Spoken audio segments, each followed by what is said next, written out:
One important aspect of our project, Journey into Europe, was to meet and interview women. We were delighted to meet the women of Grenada, and what was so special about them was that many were converts to Islam. These Western women were bringing their optimism and dynamism to Islam. About them was that many were converts to Islam. These Western women were bringing their optimism and dynamism to Islam.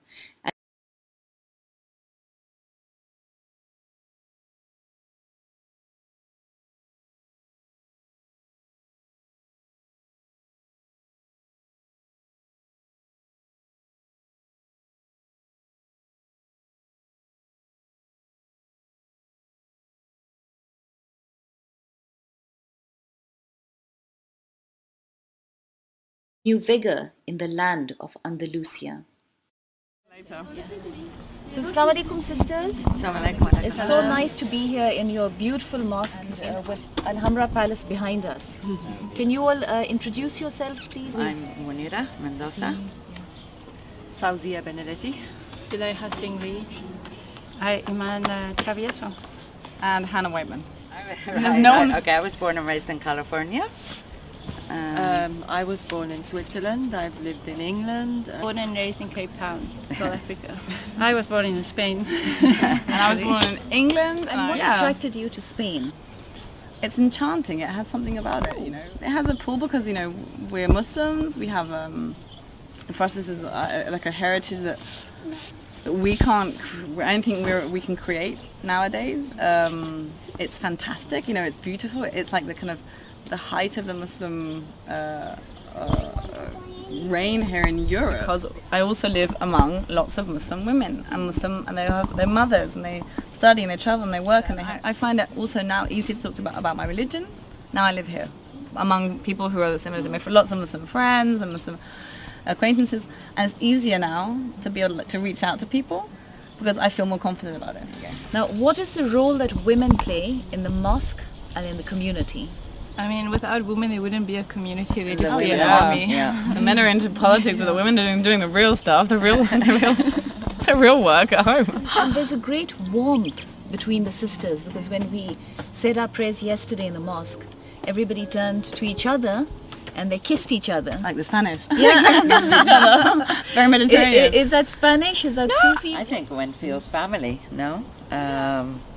Here. It helps. Yeah, and I think it's a Spanish habit between women to kiss each other. Or is it la convivencia? Well, I don't know. I mean, I suppose it's still left that kind of essence in a way. I think, you know.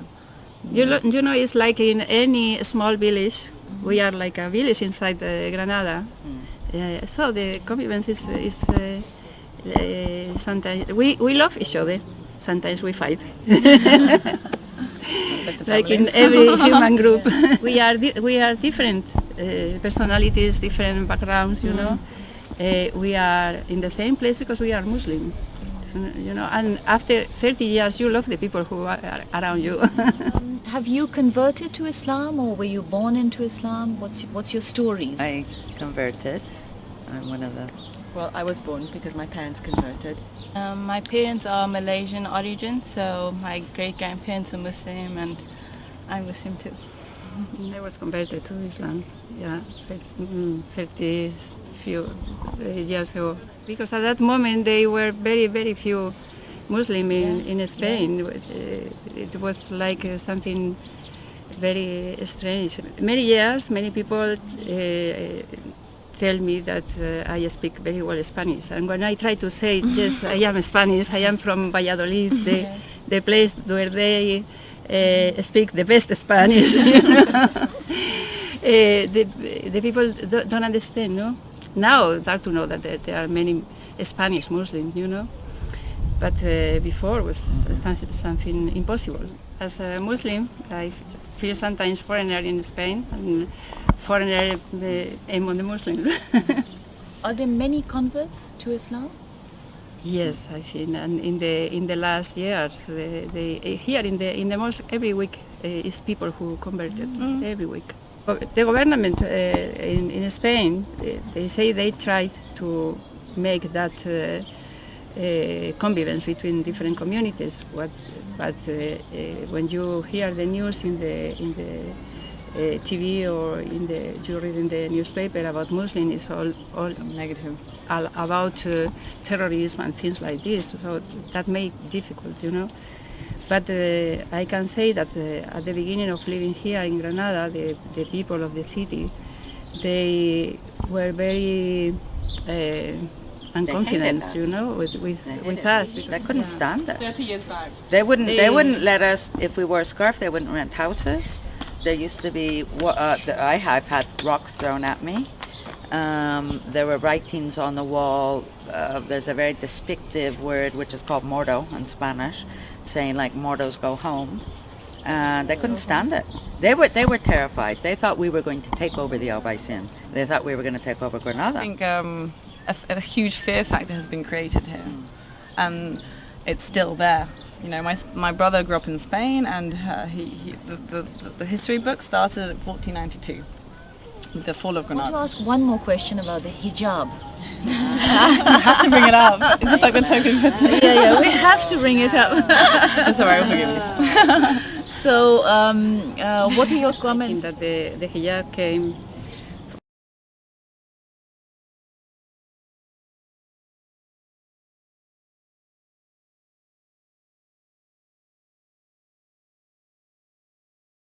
That's all right, I'll forgive you. So, what are your comments? That the hijab came for the Muslim women to be respected.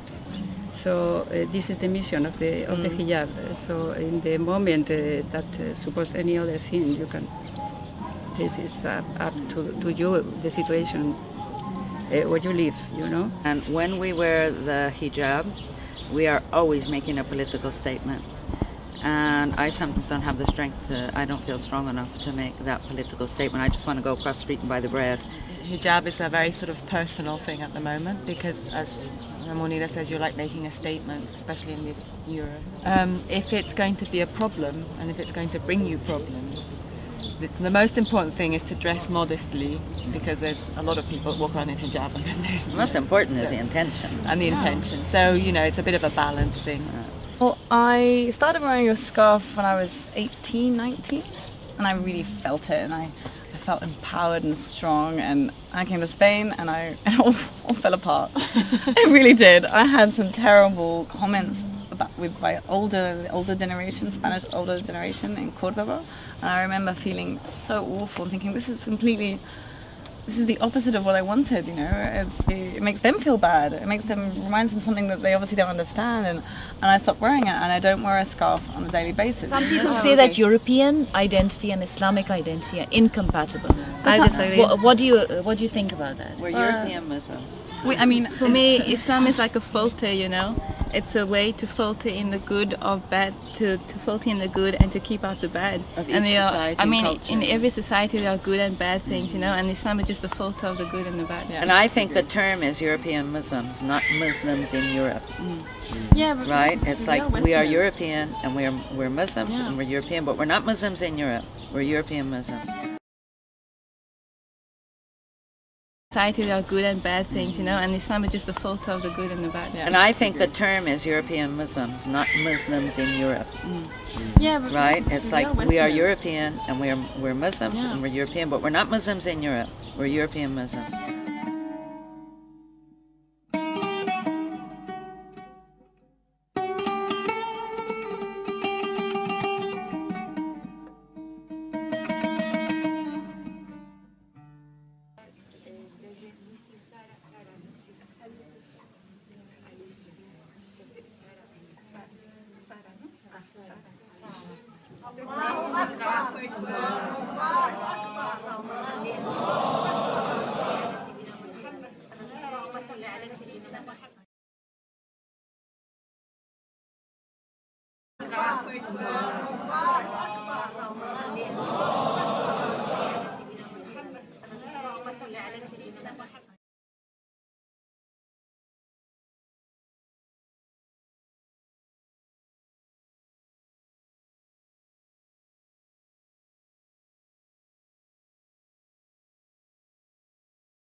Okay. أعوذ بالله من الشيطان الرجيم. Okay. بسم الله الرحمن الرحيم. Assalamu alaikum wa rahmatullahi wa barakatuhu jami'an. God's blessings and mercy upon you, all my human brothers and sisters. Today I'm going to share with you a video, an amazing video of 2 parts, about the authentic Islamic slaughter procedure on lambs and goats. On the first video, we're going to illustrate the power of God's name as the only method of submission before slaughter. On the second video, we're going to show you the complete authentic Islamic slaughter procedure, only using God's name upon slaughter, exactly the same way that all the prophets have done for thousands of years. Abraham, Noah, Moses, Jesus, and Muhammad, peace upon all of them. Not using stun guns, exactly the same way that all the prophets have done for thousands of years. Abraham, Noah, Moses, Jesus, and Muhammad, peace upon all of them.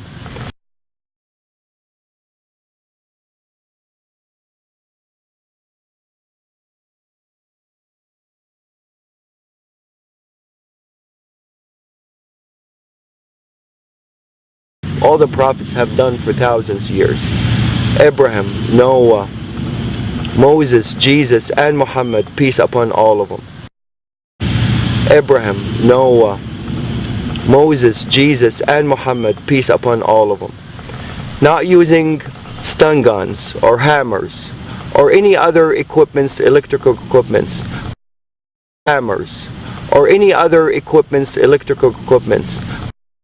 stun guns or hammers or any other equipments, electrical equipments, simply only using God's name upon slaughter. Simply only using God's name upon slaughter. Before we proceed, I would like to mention that all the scriptures, Torah, Bible, and Quran,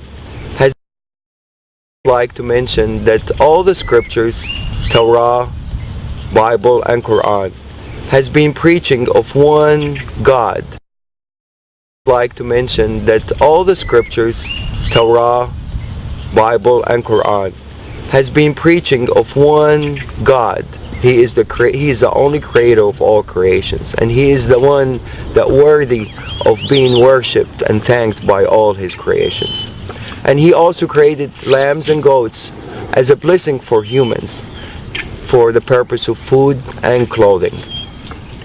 The scriptures also preaches about a humane treatment of animals, and as a humans we only have the right to slaughter them in God's name, to be mentioned before slaughter. God's name can be mentioned in different languages and it will have the same effect.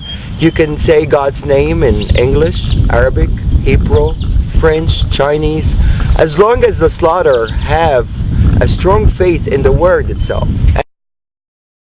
It can be mentioned in different languages and it will have the same effect. It can be mentioned in different languages and it will have the same effect.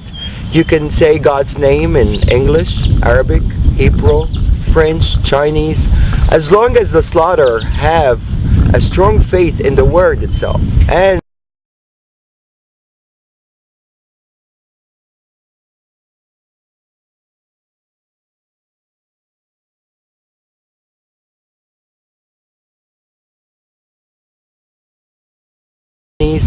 as long as the slaughterer have a strong faith in the word itself and of the Creator and mention it, it will have the same effect and the same submission effect of the animals. It's an amazing word and it will have the same effect in different languages. These animals are bilingual and they all know God's name when it's mentioned, no matter what language. And they always feel the heart of the slaughterer if he believes in that word or he doesn't. Once the belief is there, the faith is there, and the word is mentioned, is guaranteed effect and a guaranteed submission. La ilaha illallah. Allahu Akbar. Even there, the faith is there, and the word is mentioned, is guaranteed effect and a guaranteed submission. La ilaha illallah. La ilaha illallah. Allahu Akbar.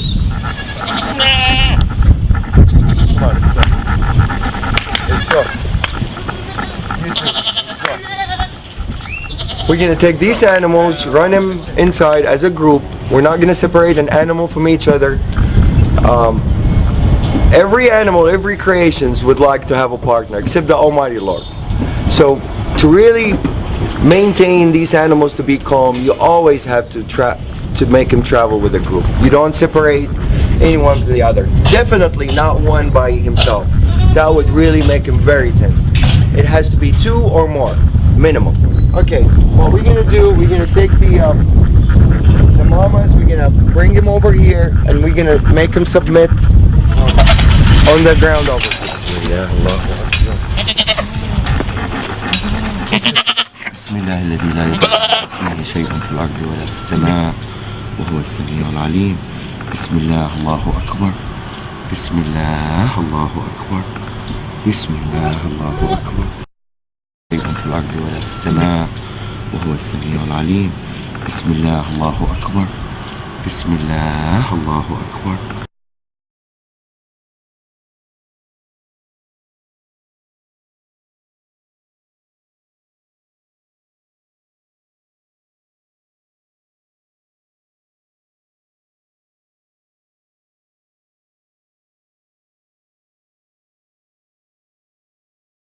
الله الذي لا يضر اسمه شيء في الأرض ولا في السماء وهو السميع العليم.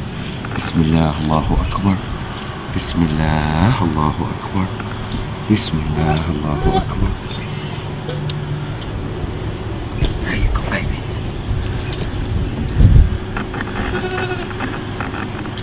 This is total submission.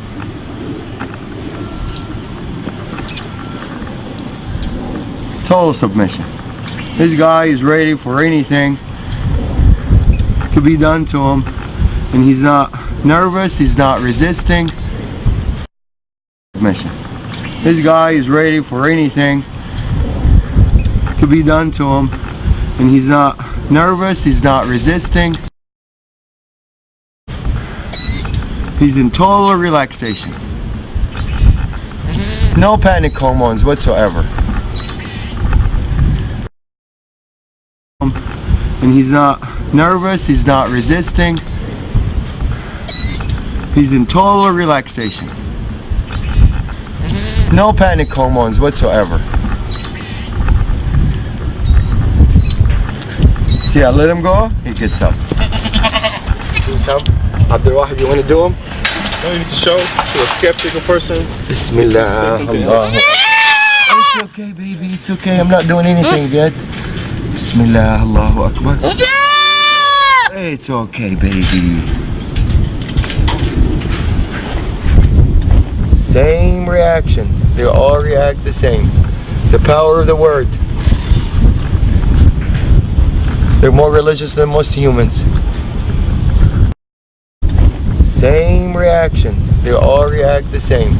The power of the word. They're more religious than most humans. Same reaction. They all react the same. The power of the word. They're more religious than most humans. Bismillah, Allahu Akbar. Bismillah, Allahu Akbar. Bismillah, Allahu Akbar. Bismillah, الذي لا يضر مع اسمه شيء في الأرض ولا في السماء وهو السميع العليم. بسم الله الله أكبر. بسم الله الله أكبر. بسم الله الله أكبر. بسم الله الله أكبر. بسم الله الذي لا يضر مع اسمه شيء في الأرض ولا في السماء وهو السميع العليم. بسم الله الله أكبر. بسم الله الله أكبر.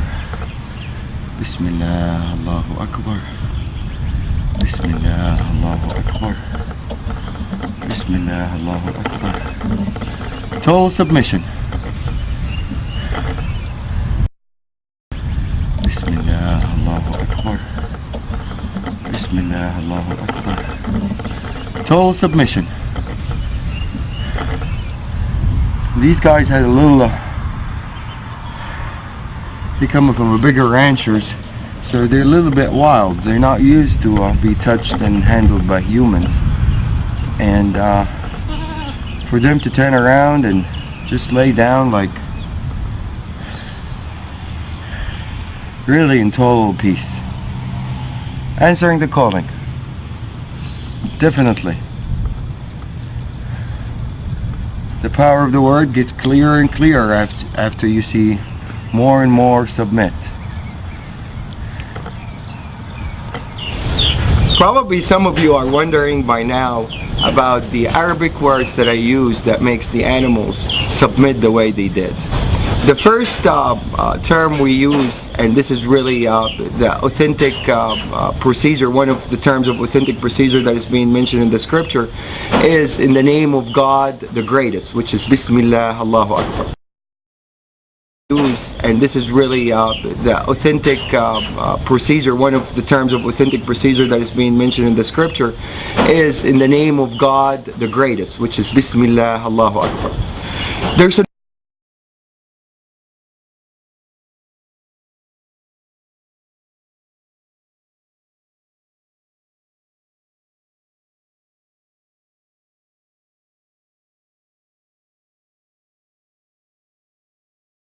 that I usually use, and it's my favorite prayer and my animal's favorite prayer.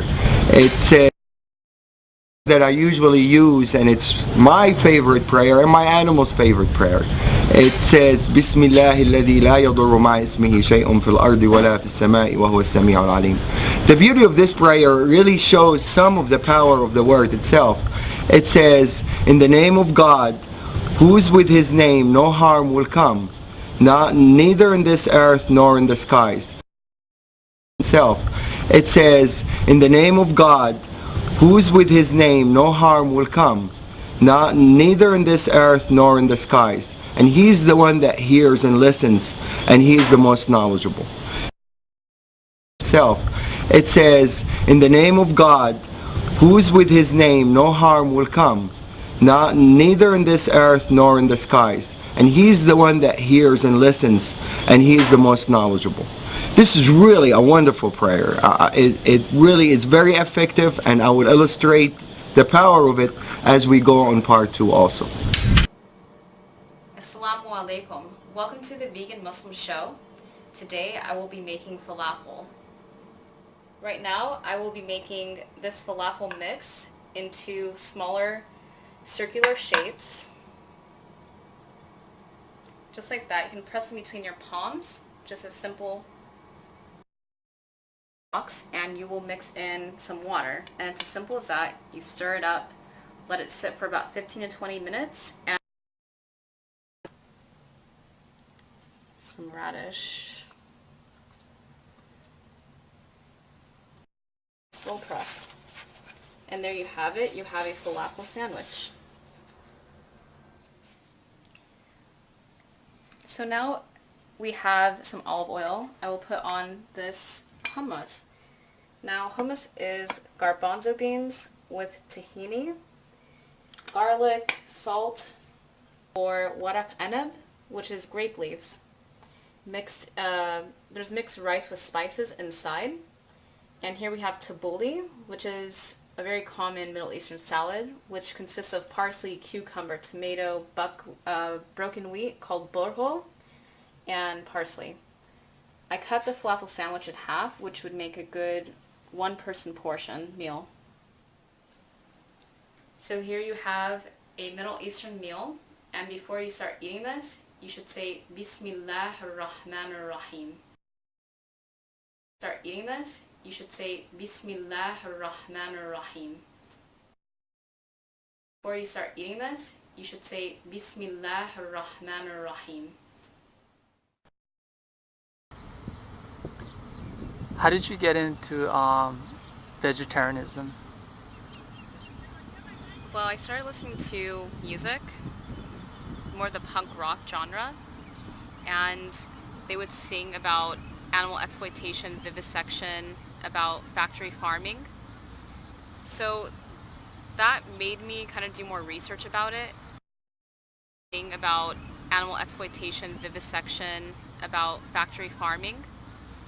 So that made me kind of do more research about it, and I ended up going online, looking at different forums, And also I contacted PETA and got like a vegetarian starter kit, and that included a DVD, which was like a short documentary about more of like the industrial farming methods that are used in the United States. I found it really disturbing and disgusting. And also, I grew up in an Islamic and Christian household. I grew up in an Islamic and Christian household. And also, I grew up in an Islamic and Christian household. So, in the religion of Islam, it's against torture or exploitation and vivisection of animals. Against torture or exploitation and vivisection of animals. So in the religion of Islam, it's against torture or exploitation and vivisection of animals. So I was already conscious about those being issues throughout my life, but I decided to adopt a vegetarian diet for a few months when I was in high school. Then I decided on veganism because I felt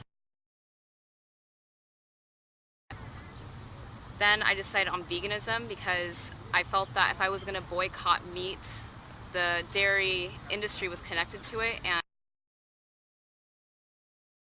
on veganism because I felt that if I was going to boycott meat, the dairy industry was connected to it, and to actually do an effective boycott, you would have to boycott all of it. So yeah, just in research and learning, that's why. I found it to be horrible. What other issues are you into besides animal rights? I'm into humanitarian issues. I'm mostly into Palestinian rights, self-determination, and also divestment of Israeli companies and products. I'm also into feminism, women's rights and rights, self-determination, and also divestment of Israeli companies and products. I'm also into feminism, women's rights. I'm into anything, actually being a Muslim, Islam says to stand up for anything that kind of is against what Islam teaches.